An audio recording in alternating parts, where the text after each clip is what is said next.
This is the review that we have been waiting for. There has not been a collaboration this big since David Bowie met Queen or Alien met Predator. It is like this is Christmas morning, come early, and all of a sudden we have a secret glimpse of heaven. It's a collaboration of two of YA's biggest names, Cassandra Clare and Holly Black. It's like the awesome authors, or the Tyrannosaurus twosome, or the delightful duo, or the powerhouse pair. Tyrannosaurus twosome. Yeah, I was thinking, terrific and terrible, and then I just kind of jumped to Tyrannosaurus Rex. But I dropped the Rex. Okay. So we're gonna go with powerhouse pair, okay? Okay, yeah. So we first heard about this book from the authors themselves when we took a trip to Bia. And they told us about the book, and they told us about how it was called, and how he found out that he's a wizard, and then And we were sold, because not only is it meant to be an epic fantasy series consisting of 5 books by 2 of our favorite authors, but it's also a response to the epic fantasy books of our past, like, what we grew up on, like Harry Potter, and The Hobbit, and The Lord of the Rings, and movies like Labyrinth, and it's going to take all these rules that we've grown up with and turn them on their heads. And they promised us it would break the rules, and does it ever? Carl has lived his life fairly quietly. He doesn't have many friends, and he's mostly considered an outsider. His father refuses to tell him anything about his mother, or how he managed to twist his leg as an infant, which has left Carl with a permanent limp. More so, his father has warned him about the evils and dangers of magic, expressly training him to fail the exam so he can't get into the magisterium. Of course, his father's attempts at keeping his son out of magic school are about as successful as Vernon Dursley's attempts to keep the letter from Hogwarts away from Harry. Though his attempts do produce a small amount of mental instability. No post on Sunday. But Cal accidentally passes his test and gets picked to be the apprentice of Master Rufus, one of the most respected teachers at the Magisterium. He and his other group mates are expected to learn to work together as a team as they learn magic. And of course the world has an overarching history of impending doom. They didn't cut that part out. Quite simply, magic comes from the mastery of 4 elements: earth, air, water, fire. But wait, there is a 5th element. Chaos. Oh! Chaos is largely uncontrollable. That is until once or twice every generation, a chaos mage is born. Oh! Yeah, you got it! Chaos mages can control chaos. Oh? And 12 years ago or so, somebody went a little loopy and started creating chaos beings, which are a little off, which is a bit like saying that 50 Shades of Grey is only a little bad. Not at all. Injecting chaos into anyone, animals, or people, make them aggressive, evil, and an ever-growing problem. This baddie became known as the enemy of death, and he started a mage war that caused the slaughter of hundreds of innocent women and children. With devastating losses on either side, a peace treaty was signed. The enemy of death then promptly withdrew from the public eye. Carl has to figure out how to survive his first year at the Magisterium without succumbing to wizard evils, or so his father says.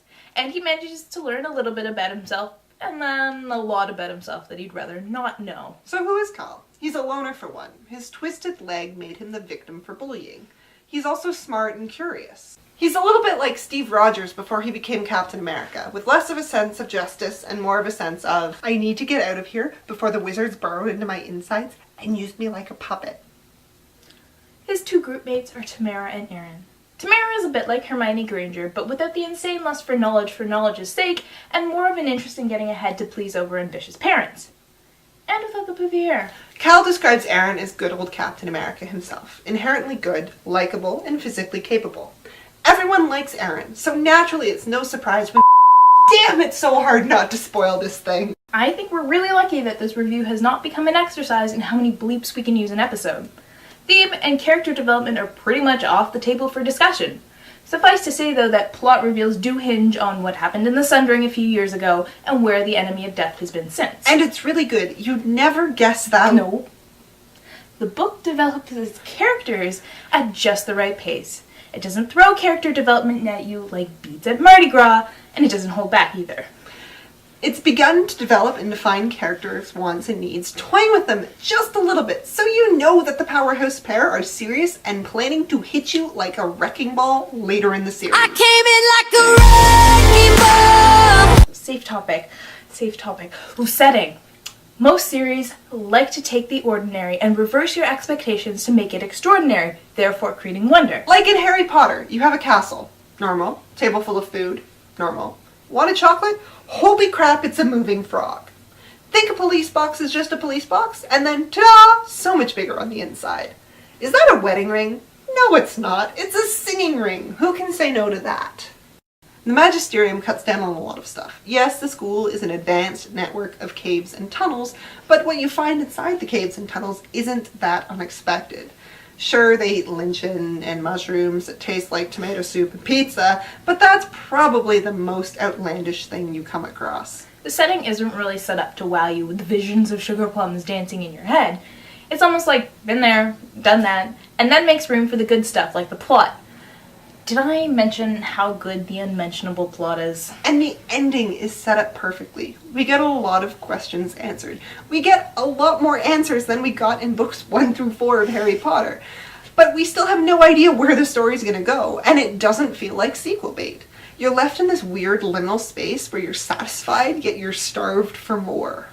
And we will get to starve until 2015. How is that for childhood nostalgia? And even if the powerhouse pair releases 1 book a year for the next 5 years, we're still gonna be... We're not talking about that. However old you'll be by the time the series finishes, the nostalgia factor is the best part. It throws you back to the old stuff just enough so you can see the point they're trying to make without it coming across as a case for an expensive lawsuit. And that's a really hard balance to find.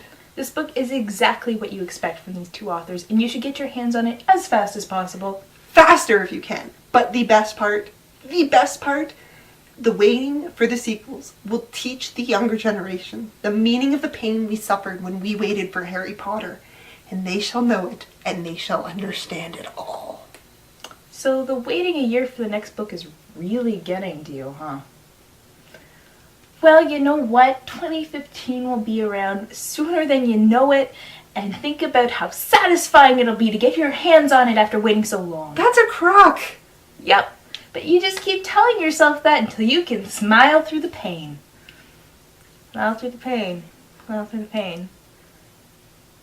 And don't forget to check out our spoilers review where we talk about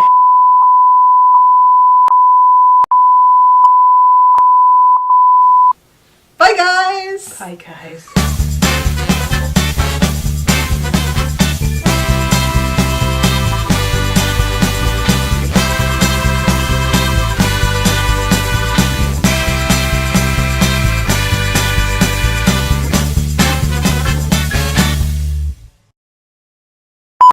Sure, they eat lichen and mushrooms that taste like tomato soup and pizza, but that's probably the most outlandish thing you come across. This baddie became known as the enemy of death, and he started a mage war which resulted in the slaughter of hundreds of innocent women and children. So if you have a heart, please donate any money to the following number. This is all going in your pocket, isn't it? To help these poor people find their homes. They're dead! It's called necromancy, Chelsea! How many times do we have to go over necromancy? No! A heart. Donate now. She's totally funding her secret project. Shut up, I'm not a villain.